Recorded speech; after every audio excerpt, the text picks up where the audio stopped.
बदलते वक्त के साथ जीने का अंदाज के साथ ही एक और चीज बदली है और वो है युवाओं के करियर से जुड़ी रुचियां। आज युवाओं के पास कई सारे विकल्प मौजूद हैं, लेकिन एक चीज में कोई बदलाव नहीं आया है और वो है आईएएस बनने का ख्वाब। ये एक ऐसा ख्वाब है जो हमेशा से युवाओं को अपनी तरफ आकर्षित करता रहा है।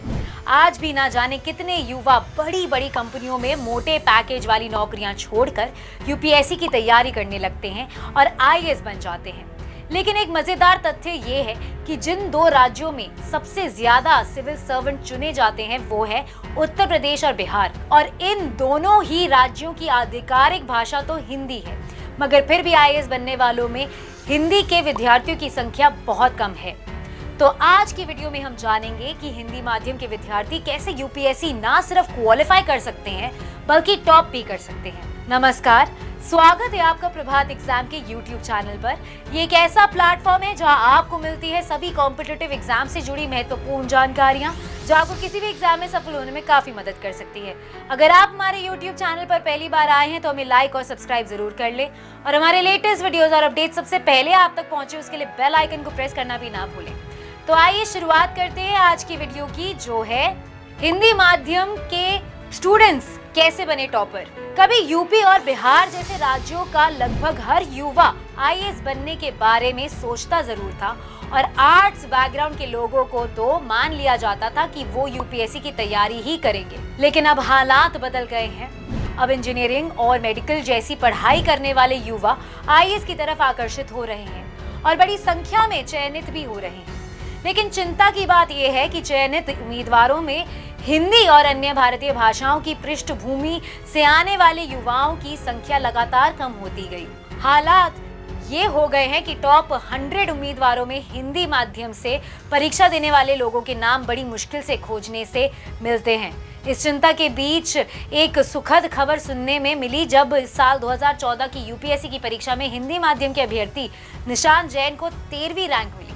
उनका इस यूपीएससी में चयनित होना और आईएएस बनना आज भी हिंदी अभ्यर्थियों में आत्मविश्वास भर रहा है। जहां तक हिंदी माध्यम में यूपीएससी देने की बात है तो दो बातें समझ में आती हैं। एक तो हिंदी में अच्छे मटेरियल और सोर्स की कुछ कमी है।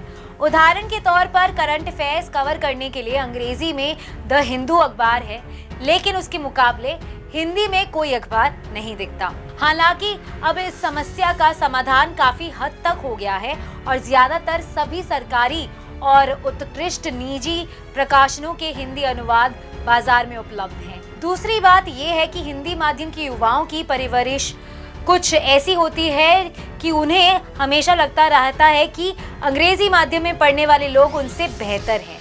इससे उनके अंदर एक तरह की हीन भावना भर जाती है। इससे उनका आत्मविश्वास कमजोर हो जाता है और वो परीक्षा में बेहतर प्रदर्शन नहीं कर पाते हैं। तो यदि आप सफल होना चाहते हैं तो सबसे पहले अपने मन से ये भाव निकाल दीजिए कि आप किसी से कम हैं। अपने ऊपर पूरा भरोसा रखिए और इसी भरोसे के साथ अपनी तैयारी कीजिए। यूपीएससी की खासियत है कि उसमें सफल होने का कोई फिक्स फॉर्मूला नहीं है, लेकिन एक बात है कि सिलेबस तय है और हर विषय एक दूसरे से इस तरह जुड़ा हुआ है कि हम कुछ भी अलग नहीं कर पाते हैं।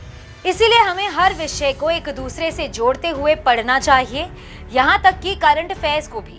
दूसरी बात, सामान्य अध्ययन प्रश्न पत्र के जो अलग अलग खंड है वो भी एक दूसरे से पूरी तरह से जुड़े हुए हैं। जैसे भूगोल का अर्थव्यवस्था से काफी गहरा संबंध है, तो अर्थव्यवस्था का असर राजनीति और अंतर्राष्ट्रीय संबंधों पर भी पड़ता है। तो इस संबंध को पहचानने की जरूरत है और बिना किसी विचारधारा से प्रभावित हुए संतुलित रहकर बगैर अगर आप उत्तर लिख पाएं तो ज्यादा अंक मिलने की संभावना रहती है। जब आप अपने वैकल्पिक विषय का चुनाव करें तो ये ना सोचें कि ये विषय सामान्य अध्ययन के पेपर के लिए काम आएगा। आप वही विषय लें जिसमें आप अच्छे नंबर ला सकते हैं। उदाहरण के तौर पर आप सामान्य अध्ययन में इतिहास खंड की पढ़ाई करेंगे तो आप ज्यादा गहराई में नहीं जाएंगे, लेकिन वहीं अगर आप इतिहास को अपना वैकल्पिक विषय बनाएंगे तो आपको विषय में की गहराई में जाना होगा। हिंदी साहित्य विषय की खासियत ये है कि इसमें आपको अंग्रेजी में परीक्षा देने वाले लोगों से मुकाबला नहीं करना पड़ेगा, क्योंकि इसे तो हिंदी में ही लिखना पड़ेगा। साथ ही इसमें निश्चित सिलेबस होता है और खुद को ज्यादा अपडेट नहीं करना पड़ता। तो दोस्तों, यदि आप भी हिंदी माध्यम से यूपीएससी की परीक्षा देना चाहते हैं तो अपने माध्यम से ज्यादा सोर्स ऑफ मटेरियल और अपनी पढ़ाई पर ध्यान दीजिए। अगर आपको हमारा ये वीडियो पसंद आया है तो इसे अपने दोस्तों के साथ जरूर शेयर करें, और अगर आपके पास हमारे लिए कोई भी सवाल है तो उसे कमेंट सेक्शन में लिखकर हमें जरूर बताएं। जल्दी आपसे फिर मुलाकात होगी एक नए टॉपिक पर एक नए वीडियो के साथ। देखते रहिए प्रभात एग्जाम्स। नमस्कार।